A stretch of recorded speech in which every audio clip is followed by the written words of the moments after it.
20 seconds, and the anti-aircraft battery loses sight of the entire group of aircraft. That's enough to block their view so that the anti-aircraft guns lose their target and the flight can cover the first stretch. North Africa. Everything is visible during the day. Metal glitters, silhouettes can be seen from afar. A low approach means extra seconds under fire. A high approach means the target gets away. But one small adjustment to the route changes the situation. The window of fire shifts, the lead floats, and the first volleys go into the void. We'll show you exactly what we did and how we repeated it in the air later.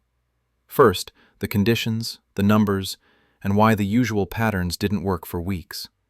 And then, the moment when the calculation suddenly lost the target for a few seconds. Want to guess what it is? Write your version in the comments right now. Subscribe so you don't miss the analysis.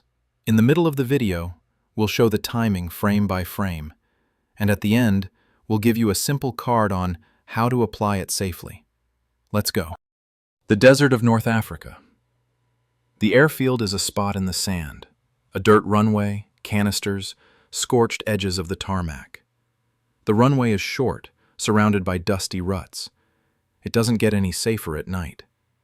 Anti-aircraft guns lock onto the sound of engines and flashes, up to 6 to 8 kilometers away in calm winds. The tracks give away the location. It's worse during the day. The air is clear, silhouettes are visible. Glare and smoke are visible from 8 to 12 kilometers away. Entering the sun gives the enemy an advantage in targeting. Flight profile: low, longer in the field of view, and dense fire of 20 to 37 millimeters, up to 1.5 to 2 kilometers in range and up to 1.5 kilometers in altitude. Medium low. 88 millimeters with remote fuses are engaged. The battery sector holds the target for 25 to 45 seconds. High. Less effect on the target and power is lost. The target escapes. Each extra turn over the zone adds 10 to 15 seconds under fire. Delay on entry adds another 5 to 8 seconds for aiming. The window for aimed fire on the entry segment of a low approach is 12 to 20 seconds. They need to be eliminated. Joe Gravel Marlowe, driver of an airfield vehicle and supply convoy. Before the war, he was a road builder. He knows the ground, gravel, humidity, and how dust behaves at different speeds and in different winds. Dawn. The convoy leaves with fuel. 2 vehicles pass in the sun. A dense strip forms on the horizon. Visibility behind it drops to 0 for a short time. Joe looks at his watch. The first 8 to 10 seconds. Rise. Then another 8 to 12 seconds. Hold. Then it dissipates. He records the parameters.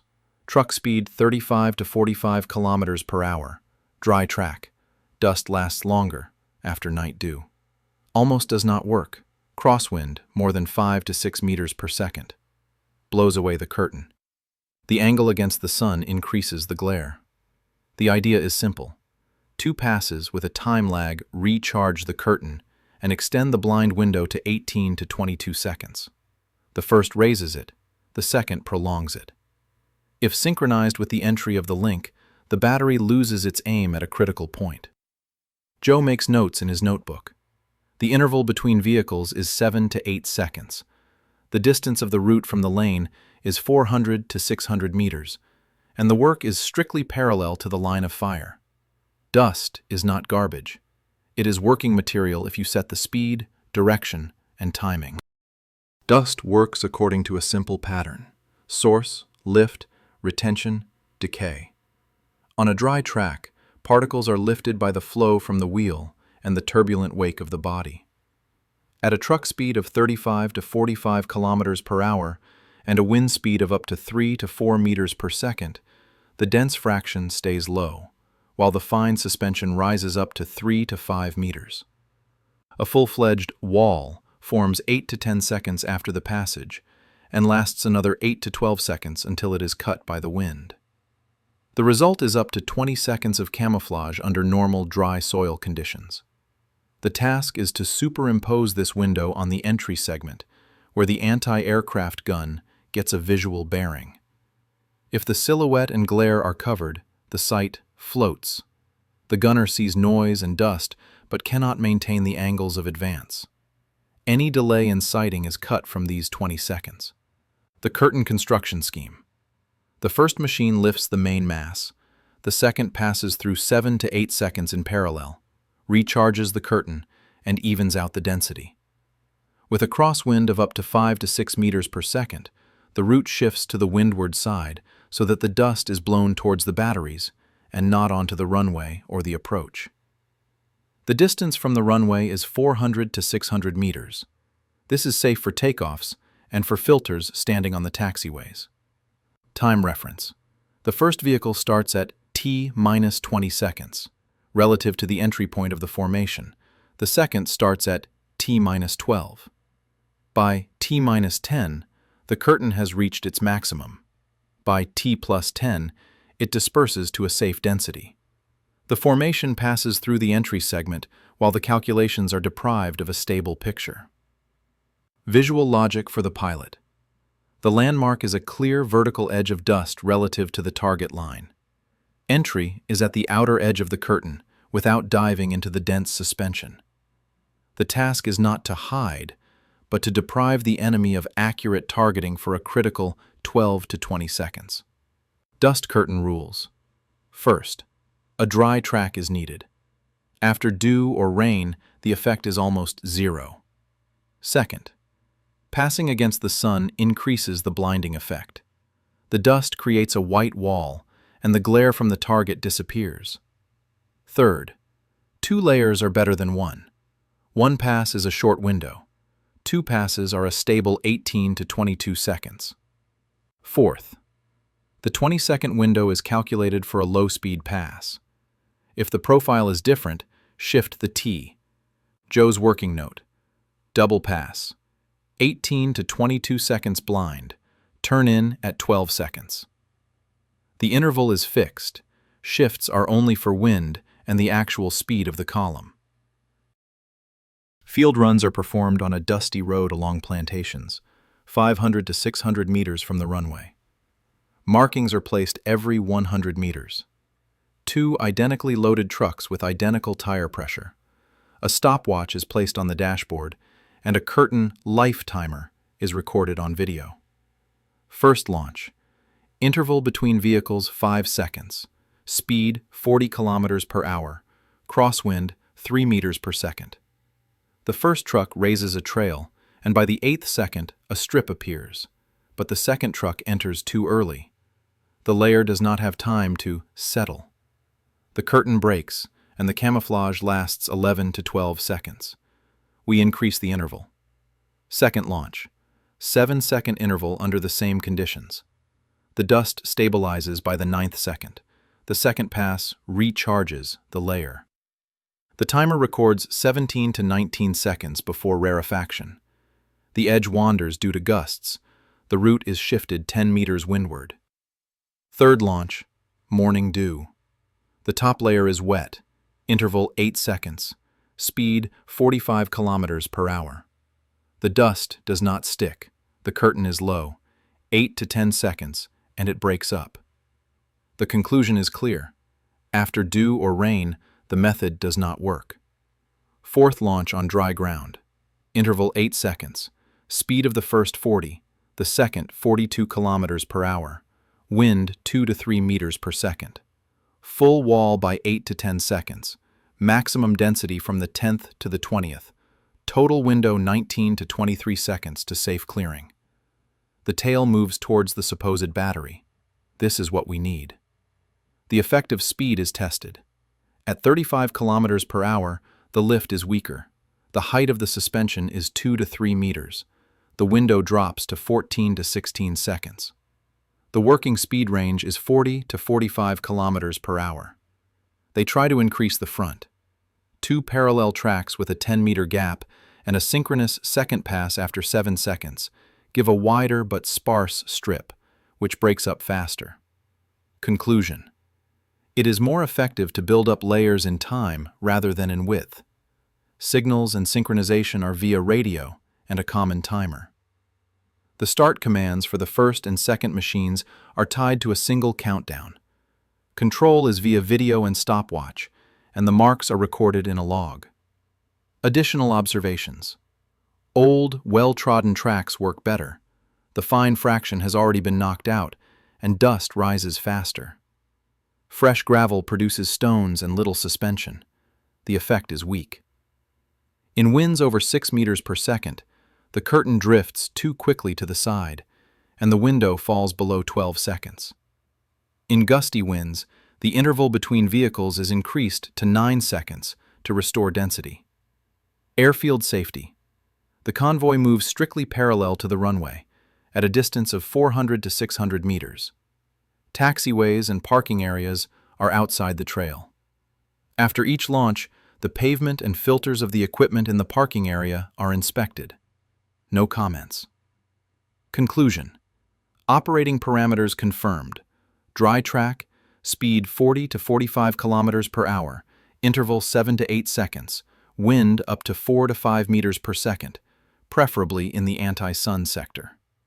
A stable window of 19 to 23 seconds is enough to cover the entry segment of the unit's approach and deprive anti-aircraft guns of a stable sight picture. Next, linking the timing to the actual combat profile. The rear officer demands that the idea be banned. It has not been approved. The column is close to the takeoff area. There is a risk that dust will get into the filters, posing a danger to landing. The answer is simple. The curtain is placed away from the runway.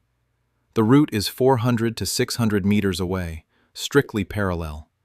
Taxiways and parking areas remain outside the trail. The timing is synchronized so as not to interfere with takeoffs and landings. The commander gives permission for the test, only under strict conditions. 3 training cycles are recorded on camera.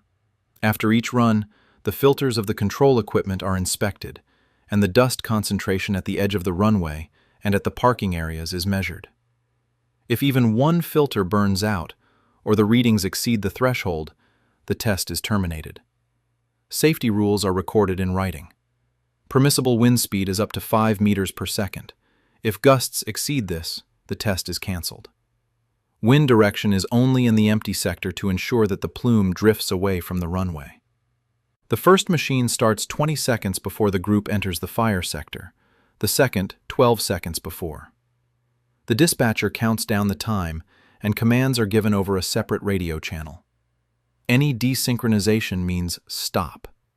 The route is marked on the map. 2 lines, offset from the runway by 500 meters. No-go areas are marked separately. Glide path, taxiways, parking areas, fuel depot, weather station. Turns are only allowed outside these areas. The speed of the convoy is fixed, 40 to 45 kilometers per hour. The interval between vehicles is 7 to 8 seconds. The lead vehicle keeps course using landmarks, while the rear vehicle controls the density of the convoy.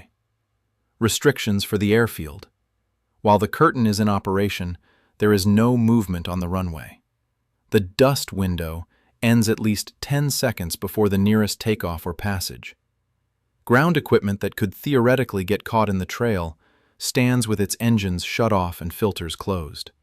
After each run, the control filters are opened, the sediment is recorded, and the figures are entered into the log.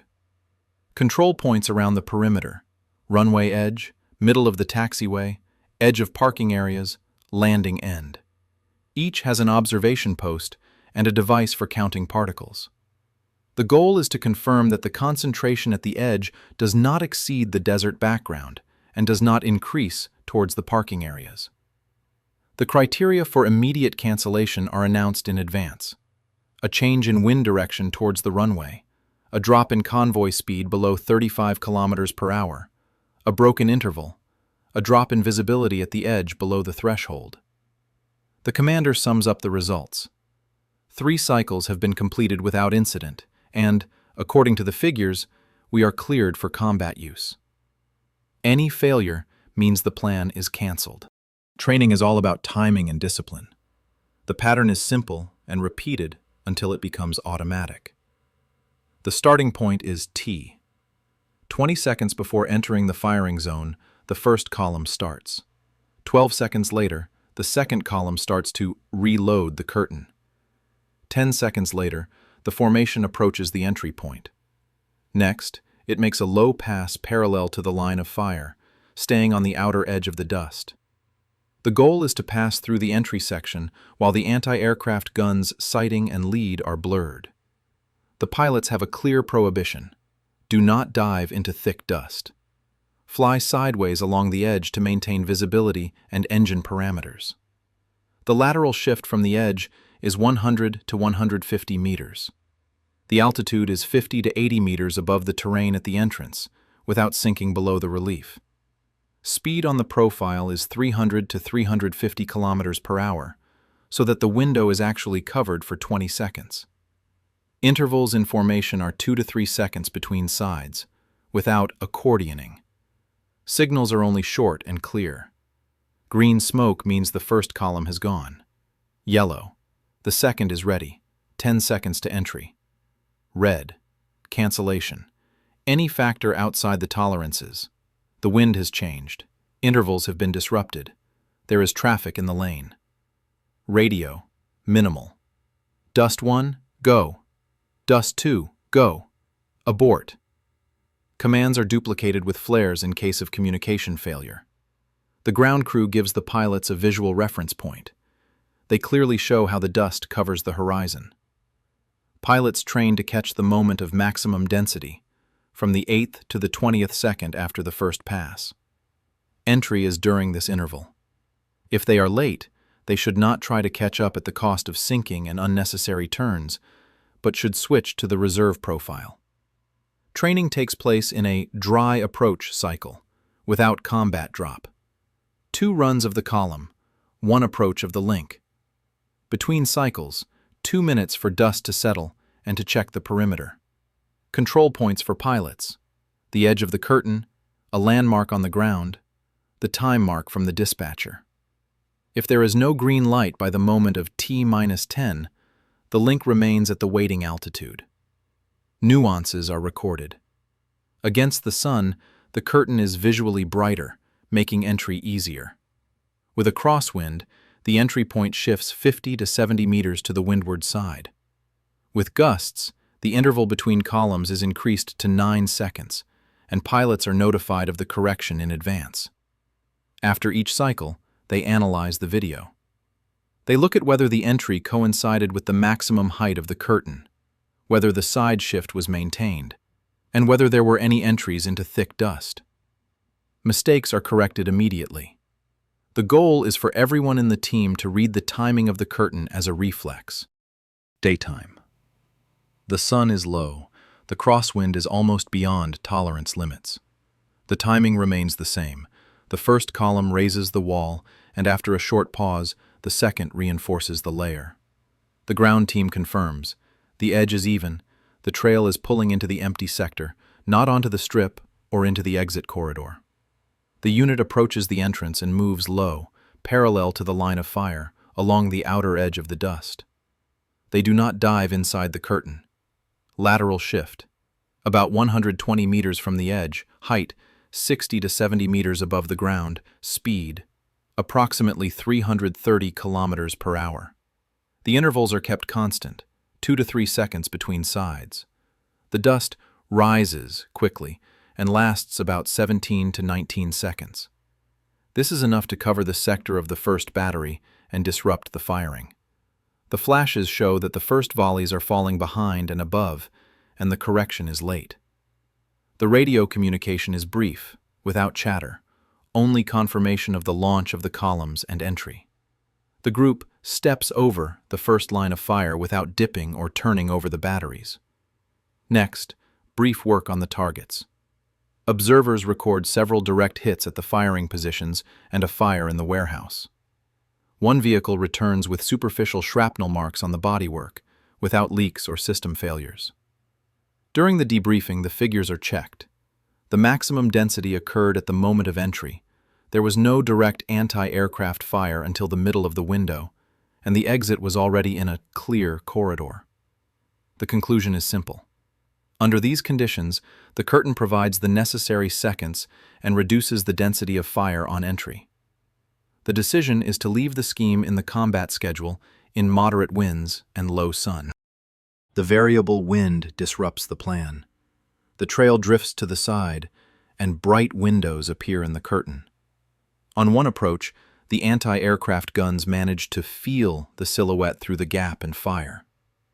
One line of dust is no longer enough. The proposal is simple: make a cross. The first column goes along the road as before. The second goes along a side road at an angle of 30 to 40 degrees to the first. This creates a V-shaped curtain with an intersection in the entry zone of the link. If the wind blows away one trail, the second covers the window. The launch times are staggered. The first is T-22, the second is T-14, so that the maximum density occurs at T-8, T+10. The risk is obvious. If the column misses the timing or course, the dust will fall on the escape trajectory, and the unit will fly into its own trail. The commander authorizes the plan only with strict restrictions. Clean corridors are marked on the briefing map. Entry, along the outer edge of V, turn, outside the apex, exit, into a narrow sector between the wakes. Any deviation, abort. Pilots receive updated markers: entry reference point, turn start point, exit course. For the ground crew, there are 2 independent timers and 2 communication channels: dust road and dust cross. The second column is only allowed to take off after wind confirmation. Direction plus or minus 10 degrees, speed up to 5 meters per second. If the gusts are higher or the wind shifts towards the runway, the plan is cancelled. The parameters are refined in practice. The angle between the lines is at least 30 degrees, otherwise the layers merge and dissipate faster. The trails intersect at a distance of 400 to 500 meters from the firing line. The column intervals remain the same: 7 to 8 seconds between vehicles, speed 40 to 45 kilometers per hour. Video surveillance is used to check that the clean corridors remain transparent by the time of exit. The goal is to increase the density of the curtain without getting caught in your own dust. The preparation is short and intense. Joe is in the cockpit, hands on the wheel, a wet rag around his neck. Communication check: a separate channel for convoys, a separate one for flights. The dispatcher gives the countdown. Flags are placed every 100 meters along the route. A green rocket signals the start of the first convoy. The pilots are already on the holding pattern, altitude and speed set in advance. The sun is low, glare. Wind within tolerance, with a slight crosswind. The first column moves along the road and raises a wall. A camera at ground level shows how the veil covers the horizon and removes glare. After a short pause, the second column leaves, recharging the curtain. The layer becomes thicker and lasts longer. The ground crew confirms: the edge of the curtain is even. The trail pulls into an empty sector, not towards the runway. Radio: only short commands, no unnecessary words. In the sky, the unit seizes the moment. Entry along the outer edge of the dust, low profile, constant interval. Visibility is sufficient. The relief is visible at the edge, while the contrast disappears at the anti-aircraft guns. The pilots do not dive into the thick dust, but stay to the side. At speed, this gives them the seconds they need to cross the first line of fire. In parallel, there is a visual insert. On the left is a simulation without dust. Fire opens earlier, tracers fall more densely, and explosions grow along the silhouette. On the right is the actual clip with dust. The first volleys go to the tail. The bursts are higher and further away. The aiming is delayed. The window of visibility for calculations is smaller. The lead is off. The difference is clear without comment. The columns maintain their course and speed. Turns are only made after the markers so that the trail does not fall on the escape corridor. On the ground, the filters on the control equipment are monitored. Temperatures are normal. There is no dust suction. Posts around the perimeter note the concentration. The background is stable at the edge of the runway. The unit completes the task. 2 pairs are working on targets at firing positions, 1 on the warehouse. The throw is short, without turns over the batteries. Exit, into a clean corridor between the trails, climb, and departure. The radio is silent, only confirmations. The duplication with flares worked. The signal is visible even in the weakening wind. The remaining batteries continue to fire at sound. The spread of the explosions is large, and the aiming is not working out. There are fewer marks on the hulls than usual on this route and at this time of day. The cameras show that the dust was thick enough to cover 2 lines of fire. When the curtain fell, the unit was already out of the sector. After landing, a quick inspection is carried out. There are superficial shrapnel marks on one side, but no malfunctions. The filters on the ground equipment closest to the route are covered with dust and are replaced according to regulations. There are no complaints about the aircraft. The air intakes are clean, and the temperatures did not rise during the flight. The debriefing was brief. The commander showed a dust-free frame and a dusty frame. There was only one comment. The anti-aircraft guns were fired later than usual, and the difference was noticeable. He put a dusty filter from the control generator on the table and said, "We change them more often. We fly longer." For this airfield and this profile, the reception is left in the standard plan, with the same restrictions on wind, altitude, and timing. The columns are assigned routes, and the pilots are given updated briefing cards with clean corridors. The result is simple and clear. This technique will not end up in a museum or become a numbered device, but it changes the mathematics of chance. It adds 10 seconds where there were none before. That's enough to get past the first line of fire, disrupt the targeting, and get out alive. According to the figures for this route, the average time under direct fire is reduced by about a third. The first heavy fire starts later, not immediately upon entry, but when the group is already moving toward the target. The number of correction approaches is lower, and the consumption of ammunition for repeated attempts is lower. According to cameras and observations, the probability of a stable visual track for calculations decreases. The sight wanders, and the lead is not maintained. Fewer holes, fewer evacuations, more planes return under their own power. No one removes the restrictions, only dry weather. The wind is moderate and blows toward the empty sector. The route of the columns is moved away from the runway. Pilots fly only along the edge of the dust, without diving. Ground equipment filters are changed more often. This is the price for extra lives. The briefing cards show clear corridors and a simple set of commands: start, ready, cancel. And the hero remains the same driver. He closes the awning and pulls the wet rag from his neck. His hands are covered in dust, a worker's mark, not a reward. No one awards medals for road dust, but the group has fewer losses, and the airbase has clear instructions in 2 paragraphs. And that's enough. Because in war, the winner is the one who manages to gain another 10 or 20 seconds, cheaply and on time. This is a dramatization. The story is based on oral legends of technical personnel, field notes, and typical camouflage techniques. Technical details have been adapted for video. Sometimes, weapons are not made of metal. They are air and dust, and the person who made the dust work where seconds matter. Cheap, on time, for those extra 10 to 20 seconds that bring crews home. If you like these practical stories, support the channel. Like, subscribe, leave a short comment. This helps promote the topic and make even more useful analyses.